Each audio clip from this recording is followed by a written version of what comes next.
Hebrew, meaning to cross over.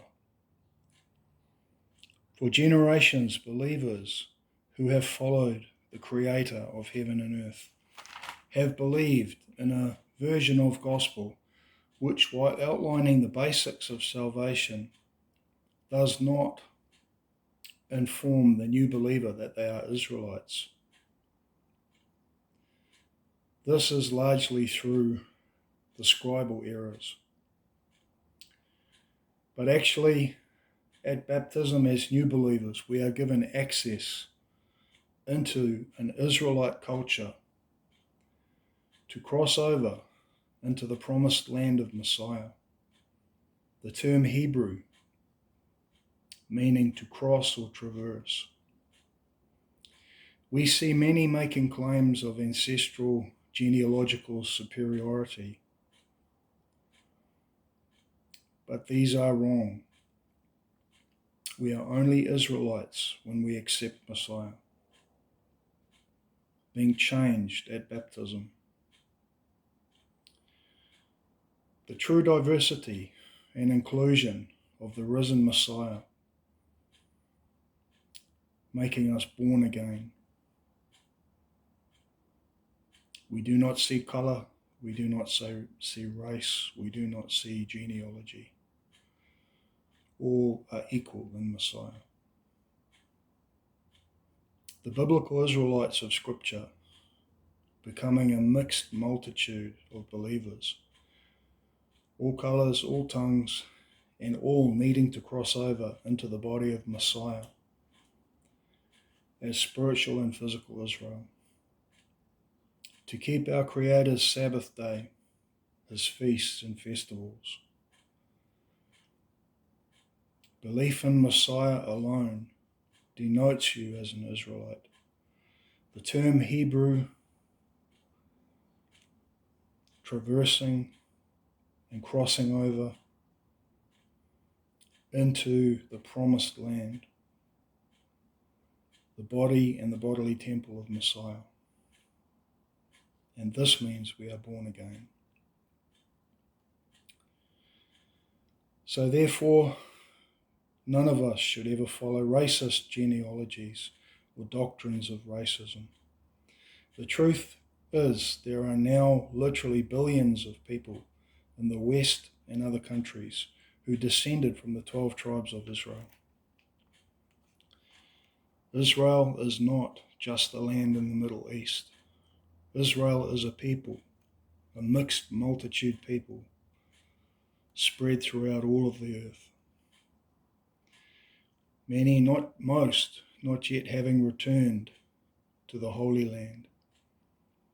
Only a remainder, a remnant there at the moment. So these 12 tribes could be your descendants and mine. They literally became the churches and synagogues of the West and other nations. But the safest way of knowing you are an Israelite is by belief in the risen Messiah. The reason cultural adaptation was a desired ingredient in creating the one new man or woman in Scripture was because it facilitates the crossing over, the coming out of the worldly Babylonian-derived system and systems of worship of this world. We come into the body of Messiah in a culturally aware, clean, and rightly appropriated nation of believers, with Messiah Yishrael as our headship. The church often used to ponder the meaning of "come out of her, my people."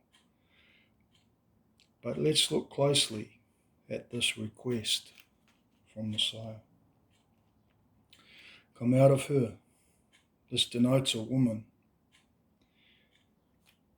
A mystery, self-focused religious and political system referred to in Scripture as Mystery Babylon. Then referencing my people, Messiah shedding light on this in his statement, I do not come but for the lost sheep of the house of Israel. these being his people. So the woman is Mystery Babylon, the world system, and the my people, the scattered Israelites.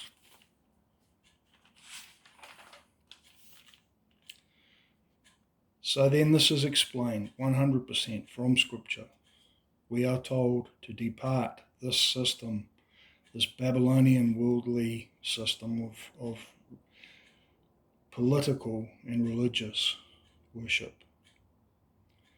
So we do not partake of her plagues, her sins. We are told here this system is to be punished, so we must leave it. So it was never expected that we would leave this pagan system into a void. We are given a choice. We are to gather into the body of Messiah as Israel, being always prophesied to be restored by him. Israel being racially diverse as opposed to genetically superior. We are only justified by the atoning blood of Messiah. This makes us Israelites as we follow him into Yahuwah's culture as his chosen people, completed in a bodily temple of Messiah, where the Shekinah glory of the Father resides. The Son, Messiah Yeshua, sitting at the right hand of the Father in heaven, with all power and authority granted to him. In a time of confusion, we need to know who we are. We should not follow racist doctrines, all of which are in error. We do not become Hebrews until we cross over into Messiah as Israelites, following the Israelite culture of Sabbath keeping and feasts, keeping them as a guarded memorial. Any time we hear any racist or genetically superior doctrines of color or racial superiority, do not participate in these lies. That being the case, here is the way to tell a true doctrine. The true Israelites were all colors and races, a mixed multitude. Anyone denying this are deceivers. Do not listen to them. Likewise, anyone denying the risen Messiah is a liar. Do not listen to them. Also, anyone who is a monotheist, denying the risen Messiah is divine, is a liar and trying to deceive you, or unknowing on this issue. Do not follow any of these doctrines. Our Messiah is divine, echad with the Father, has risen on the third day, and compels us to come out of these systems of lies and error. As Israel, a chosen people, we are plural monotheists. We believe in the Father, the Son, and his set-apart Spirit. We have all of us been planted as a spiritual born-again family at baptism. We should all have joy and love for our brothers and sisters. Read the Word and love Yahuwah and his Word, the risen Messiah. We read King James Scripture, New King James, in addition to the Restoration Scriptures from Yati Ministries. These are a restored work and well worth the purchase. Most traditional scriptures carry the truth of salvation in Messiah to different degrees. We recommend to all believers to seek the Israel roots of your faith, the Hebraic roots of your faith, without forgetting the love, the truth, the faith, and the hope learned in the church, as this is an important component of the one new man. Be loving and kind. Be baptized in his true name of Yahuwah the Father, Yeshua the Son, and the set-apart Spirit, the Ruach HaKodesh. Be of a joyful disposition and seek his word. Much ahava, love to all. Shalom.